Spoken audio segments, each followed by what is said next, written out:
Hi everyone, this is Samuel from Zoom. On the LiveTrak L12next, scenes let you save your entire mixer setup and bring it back in an instant.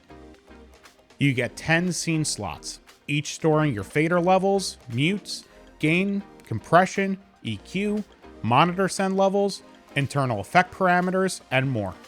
Once your mix is dialed in, just press a scene number 1 through 10 and press save to store it.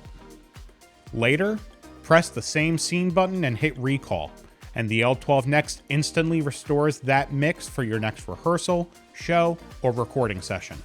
If your fader positions don't match the saved levels, the fader position button shows you where they should be on the LED meters so you can quickly line things up.